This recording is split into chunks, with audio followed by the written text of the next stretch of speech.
Em seguida ao período colonial e imperial que a gente acabou de ver, nós vamos tratar sobre a Primeira República ou República Velha. Então curta nosso vídeo e compartilhe para que mais pessoas possam acessar essa história tão importante da nossa saúde pública.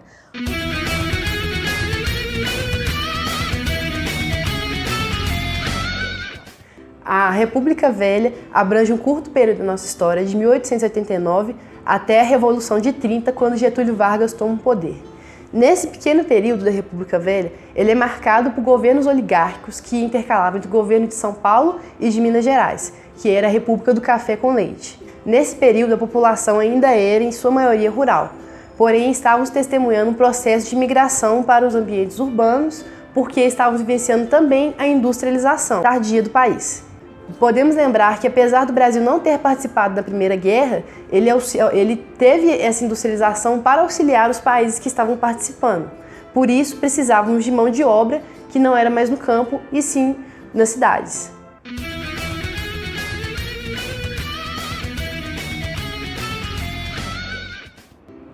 Então, gente, para entendermos um pouco melhor sobre a questão da saúde pública no Brasil durante o período da Primeira República ou República Velha, vamos conversar um pouquinho mais sobre o perfil da população daquela época. Durante os anos de 1889 até os anos de 1930, notou-se que a população cresceu exorbitantemente. Por quê?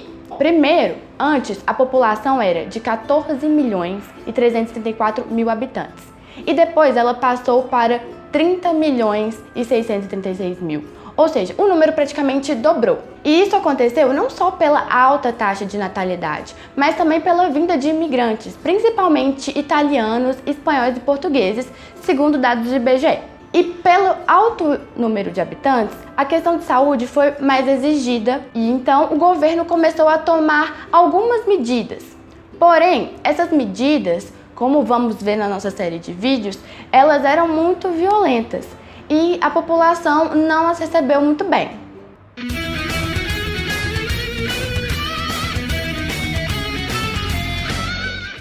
Sobre as questões econômicas da Primeira República, nesse período, o maior produto de circulação econômica era o café, sendo seu maior produtor o estado de São Paulo. No início do século XX, com o excedente dessa produção, houve uma desvalorização do valor desses grãos de café, acarretando na sua desvalorização no mercado internacional e nacional. Como medida reparativa, houve então a criação do Convênio de Taubaté, que visava a compra de todo o excedente do café para a regularização do seu preço, tanto nacional como internacional. Apesar do desenvolvimento industrial, a gente pode perceber que a população rural também estava bastante ativa nessas questões da agricultura e no seu plantio do café.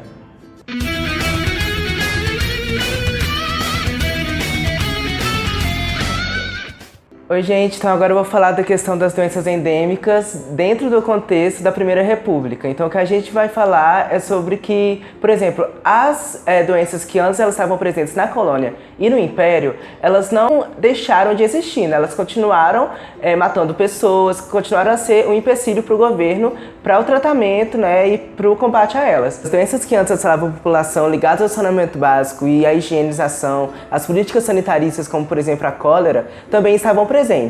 Mas agora, na Primeira República, estão de certa forma mais contida por causa desse avanço na política de saneamento promovida pelo governo, mas que ainda não estava consolidado. É importante a gente analisar o efeito da malária, principalmente, né? No contexto internacional e nacional, o que a gente tinha era um estudo cada vez mais frequente sobre a questão dos insetos, e eles eram vetores de doenças. E aí, a questão da malária estava muito presente, por exemplo, porque o Brasil naquela época começava a construir ferrovias. E muitas pessoas que elas moravam perto das ferrovias, esses trabalhadores, eles ficavam muito próximos das áreas afastadas, em que a população de insetos era muito grande, então a malária foi se espalhando muito forte por essas áreas. O mosquito ele significava para as pessoas um medo constante da morte mesmo, naquela época, porque essas doenças realmente não tinham um tratamento muito eficiente.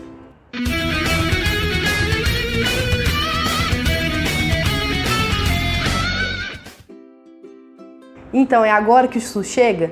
Não, ainda não. Apesar de já termos uma Constituição, apesar de já termos um governo republicano, apesar de tudo isso, a saúde ainda não é considerada um direito da população. O entendimento de saúde estava mais ligado a você ter uma mão de obra sadia e funcional do que o bem-estar da população.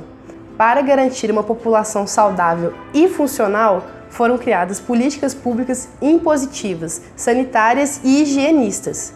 Nesse contexto, você vê que havia remoção compulsória de pessoas dos cortiços, havia a vacinação compulsória, até com a criação de uma polícia sanitária para que as pessoas fossem conduzidas coercitivamente para serem imunizadas, o que gerou muitas revoltas populares, a mais conhecida como a revolta da vacina. Porque a população, apesar de ser uma coisa benéfica para elas serem vacinadas, elas não tinham acesso a essa informação. Basta lembrar que ainda estamos em um país muito desigual e que as pessoas não têm acesso à educação. Ainda nesse contexto de uma república velha, o governo não deixou de pensar na população rural.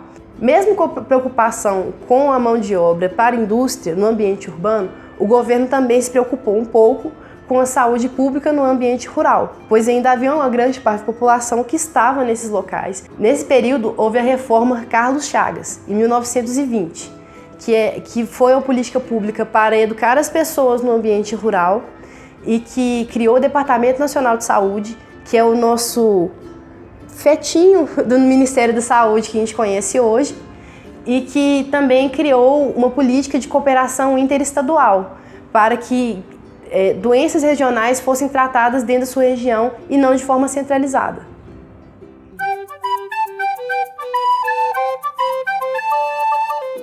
É importante a gente analisar nessa época a atuação do Oswaldo Cruz, que foi um médico que foi estudar no exterior, na França, no Instituto Pasteur. E lá ele estudou microbiologia e trouxe esses conhecimentos para o Brasil. E aí, quando ele voltou para o Brasil, no final do século XIX, ele foi dado um cargo, ele atuou na Diretoria de Assistência de Saúde do governo de Rodrigues Alves, e ele atuou na campanha de saúde pública junto com o presidente. O governo ia com oficiais dentro das casas das pessoas, uma política que era imposta mesmo, as pessoas não tinham como fugir disso, então elas eram obrigadas a se vacinarem. Só que o problema é que as pessoas elas não tinham consciência da importância de tomar a vacina, elas acreditavam, por exemplo, que a vacina continha doença. E aí elas se puseram contra esse movimento, que gerou a revolta da vacina.